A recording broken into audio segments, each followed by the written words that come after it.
Rayane Cristina de Andrade Gomes. I hope I pronounced the name properly. She is a lawyer and professor of the law course at the State University of Goiás, UEG. And she's a doctoral student at the postgraduate program in human rights at the University of Brasilia, with a master's degree stranded with excellence in law at the Federal University from Rio Grande do Norte. And she is graduated in law from the Federal Rural University of the Semi-Arid. She's one of the organizers of the works Marxism and Latin America, Struggles and Constituent Processes, launched by the publisher Lumen Juris in 2019. And she's currently researching women, race, inequalities, and critical law, being coordinator of the study group on democracy, law, and Marxism, and part of the study group on critical law, Marxism, and Latin America. Rayane Cristina, the floor is yours.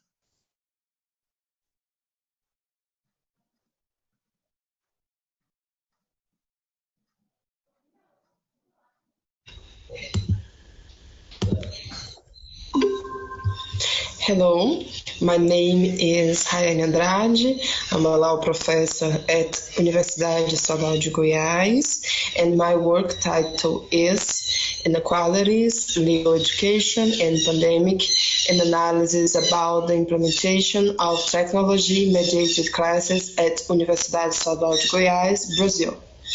I will make my presentation by reading the text I submitted to this conference. Ladies and gentlemen, the Universidade Estadual de Goiás, UEG, is a public and free higher education institution in Brazil that has 8 campi spread across the country's 7th largest state, Goiás. In 2018, UEG opened the law course in 6 units, among which is the city of Uruaçu, a space where we carry out the analysis of the standard implementation of technology-mediated classes due to the coronavirus pandemic. During the suspension of face-to-face classes, which began in April, teachers were free to choose their methods for maintaining classes online. Me and other colleagues recorded the classes and made them available on YouTube. Other teachers used WhatsApp to send texts and take their classes. UEG has not yet regulated how the return will be, and we have already applied the tests for the first 2 months. Marked by pre-existing extreme racial, social, and gender inequalities, the process of adopting urgent measures accentuated the lack of equality among law students. The reasons are diverse, among which I highlight: A. Precarious access to quality internet. B. Economic vulnerability caused by precarious jobs. C. Inequality of access to technology caused by territoriality, implying that the students residing in rural areas are at disadvantage. D. Gender aspects that imply more reproductive work for female students during social isolation. And E. Difficulties in implementing a standard methodology for the community of activities. Based on the intersectionality theories of Kimberly Crenshaw, we understand the intertwining of diverse categories of oppression is the theoretical basis for there to be a disparity among law students according to the race, gender, class, and territory in which they live. In Brazil, according to official data from the state agency IBGE, nearly 70% of Brazilians have access to the internet. The apparent high number, however, is related to the use of mobile data on cell phones, a quality that is not sufficient for the development of classes properly. In addition to the increase in poverty in the number of unemployed, access to the computer is scarce. In our experience, it UEG, many students were unable to continue doing activities online because they did not have computers and cell phones were unable to meet the demand.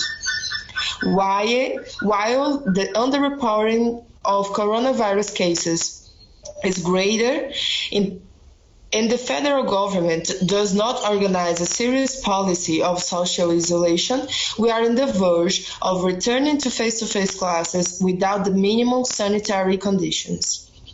Our students are thus faced with what Atinimi Bambis calls necropower. Academic death through the lack of instruments for the continuity of online classes and the potential chance of contamination caused by the absence of a serious confrontation with the coronavirus in Brazil. On the other hand, the situation of women is even more serious. According to a survey by the National Ombudsman for Human Rights, the number of complaints of domestic violence increased by 28% in April alone.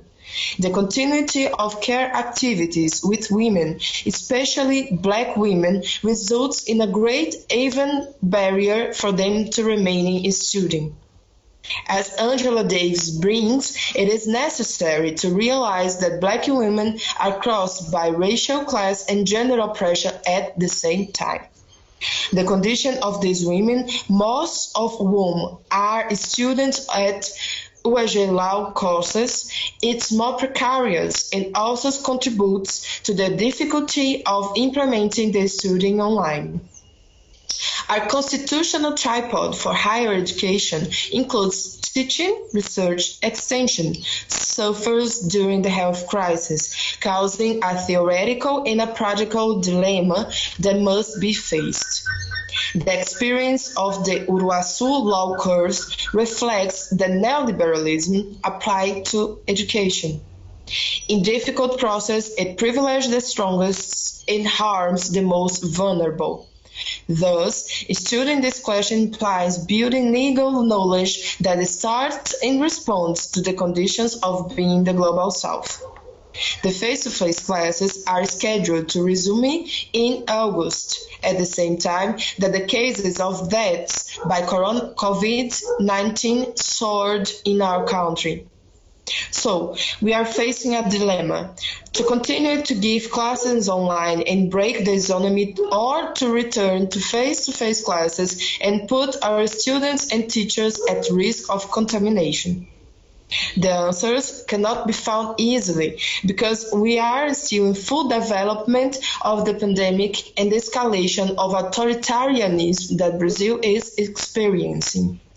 I continue to believe that the fight for the implementation of human rights can balance the equation, and as alternatives that we are discussing at UEG are the offer of IT laboratories in campi so that students who do not have the equipment can use and establish individualized monitoring, making it more flexible assessments according to the subjective conditions of male and female students. I hope that exchange of knowledge during this conference will help us to find a way forward in such difficult times. Thank you for all. Thank you for this opportunity. I really appreciate in name of Universidade Estadual de Goiás. Thank you very much. Thank you very much, Rayane, Cristina. Do we have any questions presentation?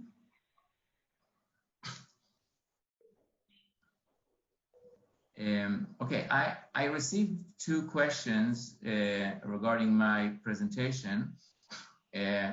One question was whether there is a universal software that one can use in order to administer online exams, and the answer is yes. The Moodle. I think most universities today in the world use Moodle as a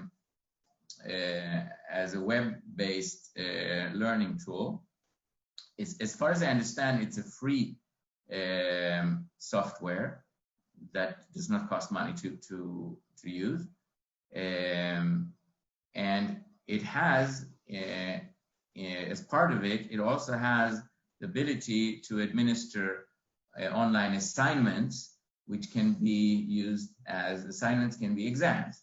So if you tell the students ahead of time that the exam will be on the date so and so, you can upload the exam to Moodle with instructions of it being available for downloading by students just at the determined date and hour, and so on. So it has all of the capabilities in this system. The other question, which I got from Mr. Ahmed Mohammed Mikhail from Nigeria, related to scenario questions, whether, because he says that in Nigeria it is very common also for the bar exam to give students scenario questions which they are required to analyze. So as I explained in my lecture, this is also what I do. I always give my students scenario questions. I call it stories or cases that I make up. And actually they have the material before them. Even in the regular class, in the regular exams, they can bring to the classroom anything they want except for a friend. And in other words, they can look through their summaries and the books and everything. The thing is, they don't have very much time to do that. So if they don't know the material, they're not going to succeed in the exam. But really, what I'm asking for them is not to spit up material that I taught them, but to implement it and to take the scenario and to know how to analyze it in terms of what is the tort, what is the case, what is the cause of action, what can I rely on, what are the problems that come up with. There are always problems. It's never straightforward. There are arguments to both sides, and they are expected to be able to see that, to see the two sides of the coin, so to speak. Now, what is different in the online exam is that instead of giving them, that I give them the story themselves, which will ultimately result in more or less a uniform answer, I ask them to come up with a story according to certain requirements that I give them of how the story is to be, what are the components of the story. But the stories will always be different. There is no chance that two students will come up with the same story according to my instructions unless they cooperated. So in that sense, that's a very good system. And then after coming up with the story, they are requested to analyze it, analyze a scenario. So this is absolutely a scenario question. The only difference being that here they have to come up with a scenario. Now, also the system that I used regarding numbers, I think it's a general idea that can be used in many, many settings, even in non-legal settings, you know, in math, I don't know, physics, chemistry, math, whatever. If you have a system that the number is, it changes from student to student and is based, like in my case, I came up with this idea of multiplying a number, the last digit of his ID number, then every student will come up with a different number and they will have to use that number for the calculation. So again, it would be very hard to cooperate between themselves. And this is just a nice trick to ensure that each student solves the case himself or herself. There is a new message. Let me just see. From Michael Lower. In one of yesterday's panel, we looked at the student as producer model. This is linked to cooperate education. Could this work in Brazil? Mondragon in Spain provides a model. Cooperative universities being set up in the UK, and they might be prepared to help. Professor Mike Neary at Lincoln University. I think this, at least the first part of the question is addressed to you, Rayane, Cristina, because it relates to Brazil. if you think that such a model of cooperative education using the student as a producer model, whether this could work in Brazil.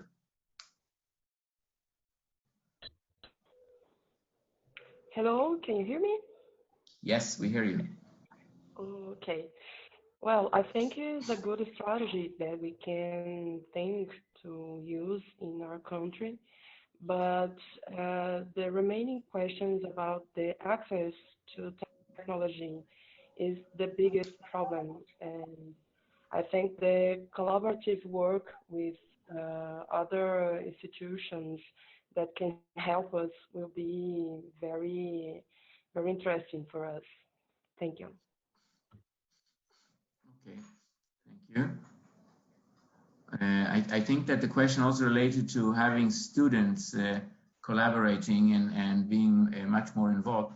I must say that that's also what I find in teaching, in online teaching here, using Zoom and other things. You can't maintain the same system like you do in class. You just can't expect to speak for an hour and a half to the mic, to your camera, and expect students to be able to follow you and being and learning the same way they would have if they would be in class. Not that in class I believe it in either, actually, but I also there believe you need to have students to cooperate and to engage them. But this is so much more true for